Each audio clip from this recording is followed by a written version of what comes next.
Books of the Law, also called the Pentateuch or Torah. Genesis chapter 1. In the beginning God created the heavens and the earth. The earth was without form and void, darkness was in the abyss, and the Spirit of God hovered over the waters. Then God said, "Let there be light." And there was light. God saw that the light was good, and separated the light from the darkness. God called the light in the darkness night.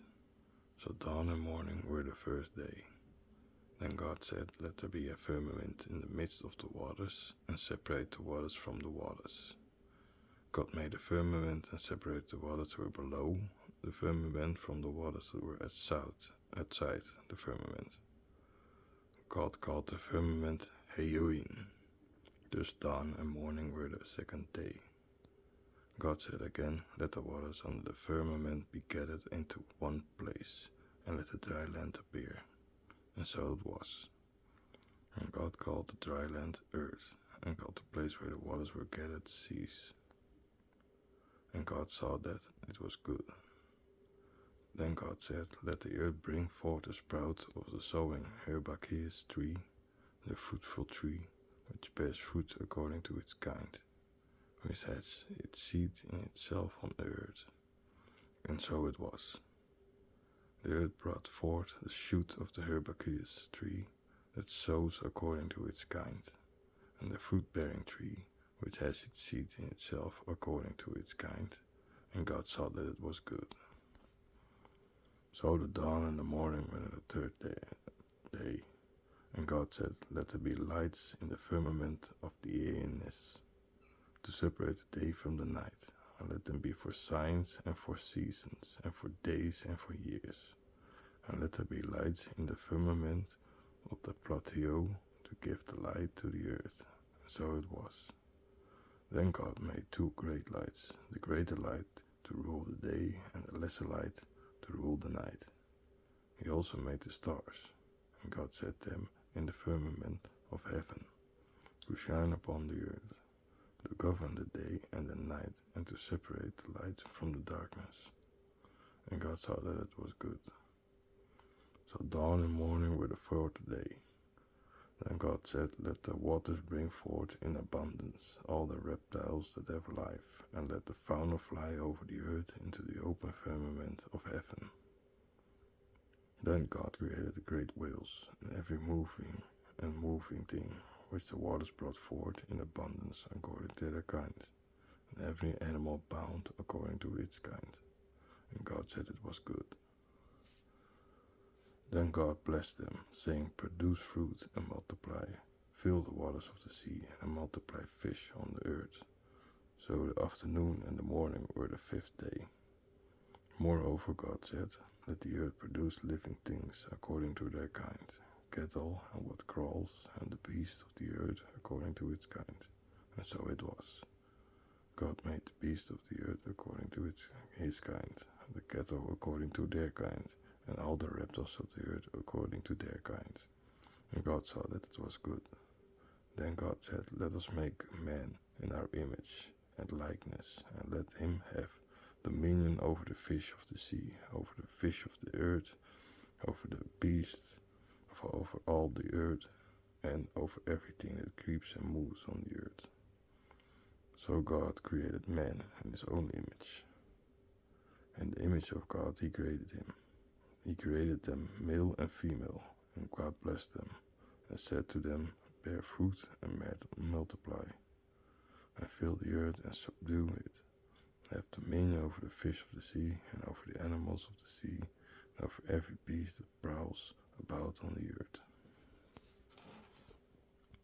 And God said, "Behold, I have given you all the seed-bearing plants that are on the earth, and all seed-bearing trees. These shall be food for you. Also to every animal of the earth, and to every beast of the earth, and to everything that moves on the earth, and has life in it. Every green herb shall be for me." And so it was. God saw all that he had made, and behold, it was very good.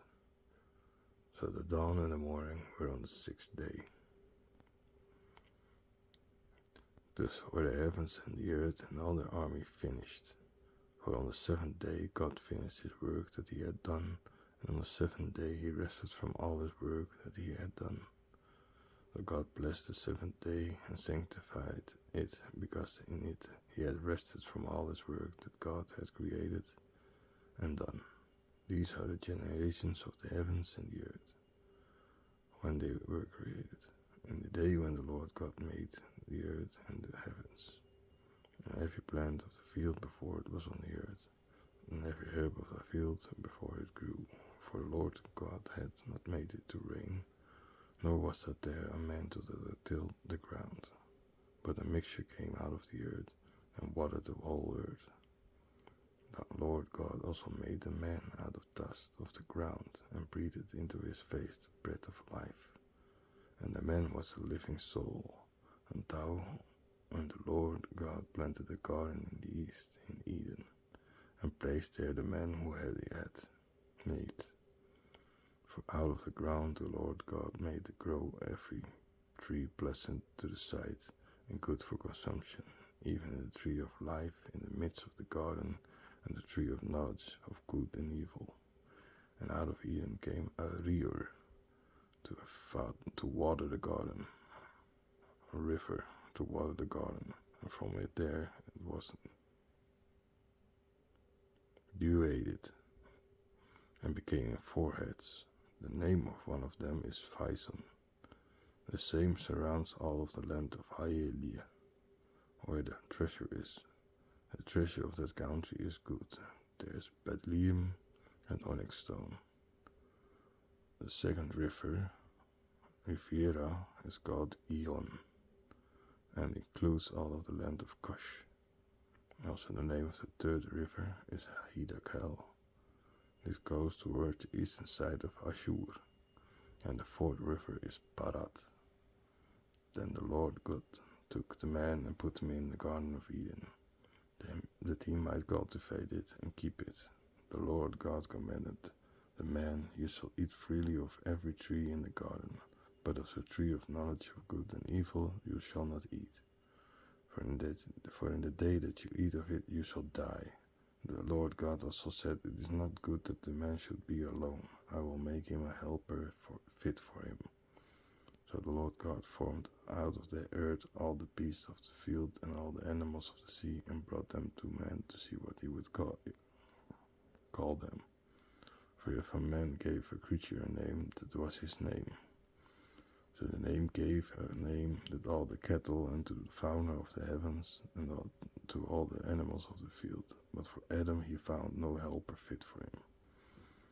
Therefore the Lord God caused a heavy sleep to fall upon the man, and he slept. Then he took one of his ribs, and sealed its flesh, and the rib which the Lord God had taken from the man made a woman, and brought her to the man. Then the man said, "This is bone of my bones, and flesh of my flesh. She shall be called a woman, because she was taken from the man. Therefore the man shall leave his father and his mother, and join himself to his wife, and the two shall be one flesh." They were both naked, the man and his wife. They were not ashamed.